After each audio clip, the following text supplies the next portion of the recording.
এই যে অদেখা মানুষ, আসসালামু আলাইকুম। কেমন আছেন? হ্যাঁ, আপনাকেই বলছি। কেমন আছেন? এখনো কি ঘুমাননি? একবার ঘড়ির দিকে তাকিয়ে দেখুন রাত কয়টা বাজে। সারা পৃথিবী যখন ধীরে ধীরে ঘুমের দেশে হারিয়ে যাচ্ছে, তখন আপনি কেন এখনো জেগে আছেন? কি এত ভাবছেন?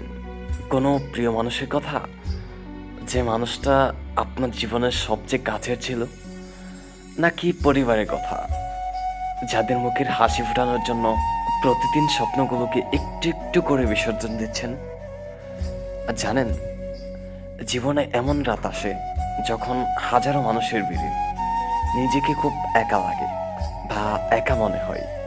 চারপাশে সবকিছু ঠিকঠাক থাকলেও মনের ভিতরে কোথাও যেন একটা শূন্যতা কাজ করে। সেই শূন্যতা কাউকে ভোলা যায় না, কাউকে বোঝানো যায় না। তাই তো রাত জেগে থাকেন চুপচাপ। কিন্তু একটা কথা বলি, আপনিও মানুষ, আপনারও ক্লান্তি আছে, আপনারও বিশ্রাম দরকার। সারাদিনের যুদ্ধর পর আপনার শরীরটা একটু শান্তি চাই। যে সমস্যার কথা এখন ভাবছেন, সেটা হয়তো আজ রাতেই সমাধান হবে না, কিন্তু একটু ঘুমিয়ে নিলে আগামীকাল সেটা মোকাবেলা করার শক্তি পাবেন। তাই সব চিন্তা কয়েক ঘন্টার জন্য একটু দূরে সরিয়ে রাখুন। নিজেকে ক্ষমা করুন, নিজেকে ভালোবাসুন। চোখ দুটো বন্ধ করুন, একটু গভীর নিঃশ্বাস নিন, একটু আত্মবিশ্বাস রাখুন। এই অন্ধকার রাত একদিন শেষ হবে, আপনার জীবনে আবার সুন্দর সকাল আসবে।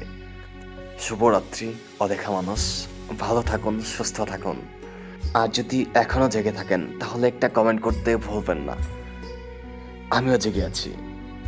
আমি ভয়েস অফ মহিসিংহা চ্যানেলের পক্ষ থেকে নীল আহমেদ বলছি।